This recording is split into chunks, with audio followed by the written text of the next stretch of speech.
Assalamualaikum semua.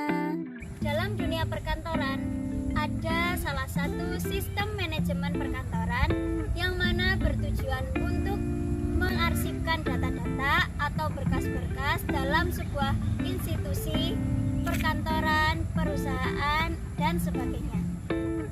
Manajemen itu disebut dengan manajemen pengarsipan. Dalam manajemen pengarsipan ini, kita akan membahas 4 hal yang ada dalam manajemen pengarsipan. Apa saja itu? Yang pertama, mengenal pengarsipan. Yang kedua, klasifikasi arsip. Yang ketiga, prosedur pengelolaan. Dan yang terakhir yaitu digitalisasi. Mengenal pengarsipan.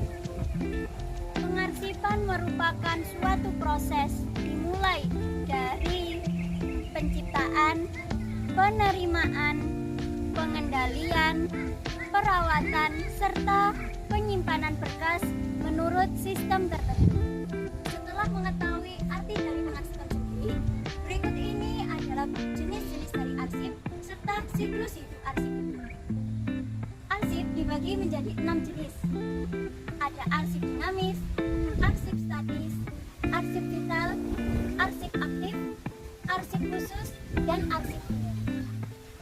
Serta siklus hidup arsip mulai dari penerimaan arsip, pemanfaatan arsip, pengendalian arsip, pemindahan arsip, sampai dengan yang terakhir pemusnahan arsip jika arsip tersebut sudah tidak dipakai lagi.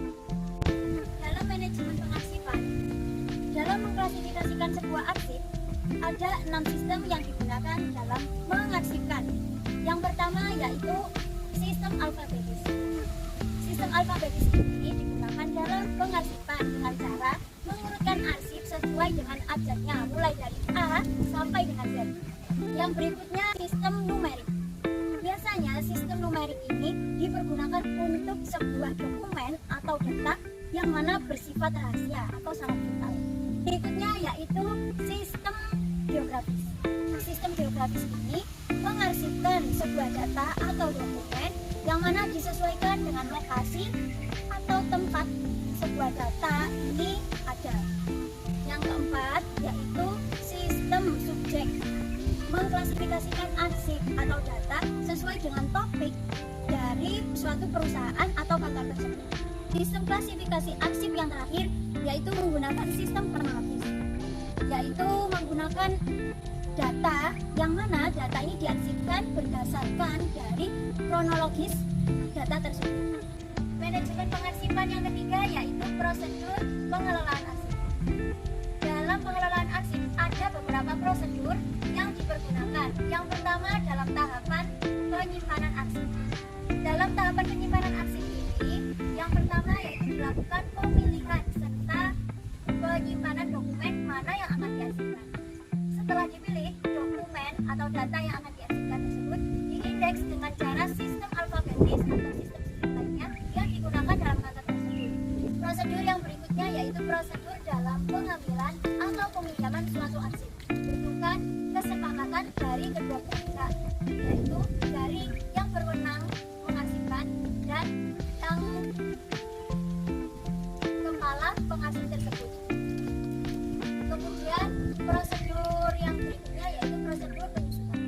Prosedur penyusutan sendiri dipergunakan untuk menilai suatu arsip apakah arsip tersebut masih layak untuk diarsipkan atau dibutuhkan suatu saat atau tidak. Jika arsip tersebut tidak dibutuhkan, maka arsip tersebut akan dipilah dan akan dimusnahkan. Dan prosedur pengelolaan arsip yang terakhir yaitu jadwal retensi. Jadwal retensi ini berisikan daftar-daftar arsip mulai dari mana dan tanggalnya berapa, mulai dari jangkanya waktu berapa, data arsip tersebut dibersihkan.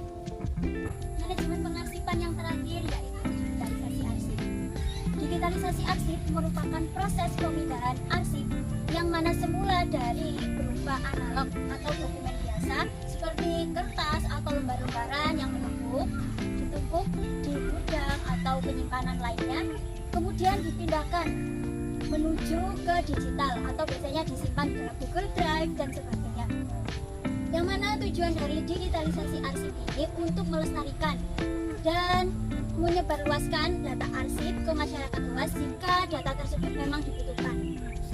Kemudian, dalam proses digitalisasi arsip, ada beberapa tahapan dalam pemrosesan digitalisasi arsip tersebut.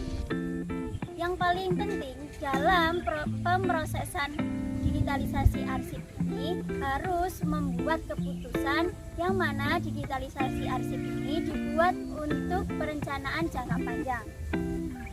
Kemudian melakukan analisis terhadap dokumen atau data yang akan diarsipkan menjadi digitalisasi arsip dan melakukan analisis GAP.